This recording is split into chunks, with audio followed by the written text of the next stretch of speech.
Villa, Norwich in the illogical world of replacing a manager. Dean Smith to Norwich and Steven Gerrard to Aston Villa don't make much logical sense, but replacing a manager often doesn't. It must have been a strange and confusing few days for Dean Smith. His role at Aston Villa was often presented as being more than just a mere manager. Villa was the team that he'd grown up supporting. He shares the accent of most of the club's vast support. He was their man, and in a world in which the default position in football is that of mercenary, that deep connection struck a chord with a lot of people. But then the reality of the modern world stepped in. Smith was sacked by Aston Villa after 5 straight Premier League defeats, and within a week he was appointed at Norwich City to replace Daniel Farke.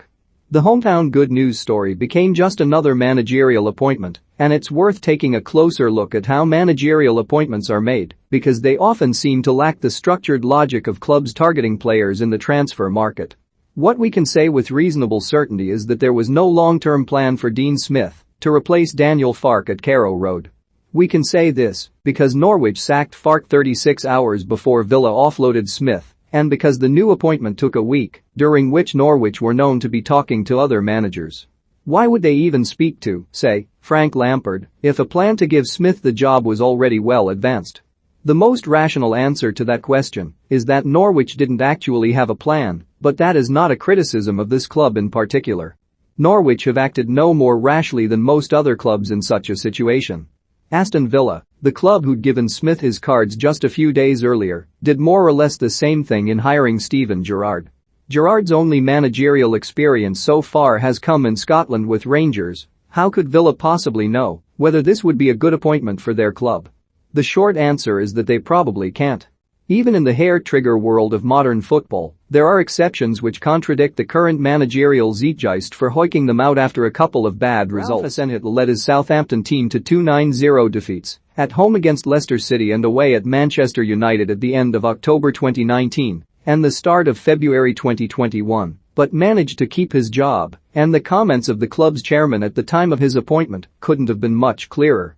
But in a culture in which this weird sort of duplicity is so commonplace that the phrase vote of confidence now usually comes with the word dreaded affixed, owners keeping faith with managers through thick and thin are becoming increasingly rare.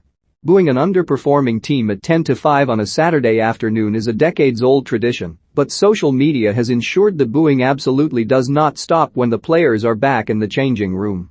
The barracking will continue on Facebook, Twitter, and Instagram, on fan forums and message boards.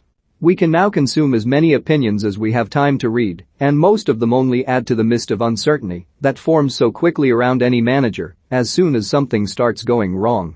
What is surprising is that clubs seem to act first and think afterwards when it comes to managerial replacements. It is fairly commonplace for clubs to plan ahead when it comes to bringing in new players, and many will be watched and analyzed through more than one transfer window, but the managerial recruitment process often seems to start with the directors firing the manager and then sitting down with a blank sheet of paper and little idea of who they want next. Daniel Farke had been the manager of Norwich City for 3 years and had already been relegated from the Premier League with the club. How did they find themselves in a position in which they were taking on a manager who'd only been out of his previous job for a few days and who almost certainly would not have been on their radar a month ago? The irony of this conjecture is that either Dean Smith at Norwich City or Steven Gerrard at Aston Villa could work.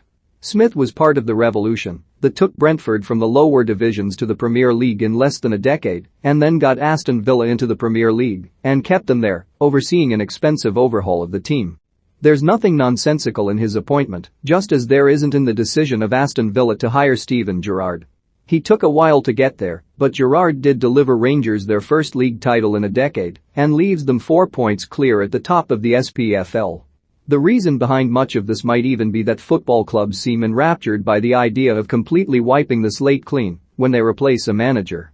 There remains a tendency for clubs to go for anything different when they come to replace a manager, and such a policy might even make it impossible to plan ahead with managerial successions. When the guy in charge has to go, you just have chance your arm that there will be someone out there that might tick enough boxes. In the cases of Dean Smith and Steven Gerrard, it's possible to see how they are the logical endpoint of where Norwich City and Aston Villa found themselves. If they seem illogical, it's because the whole process of sacking and replacing football managers so often is.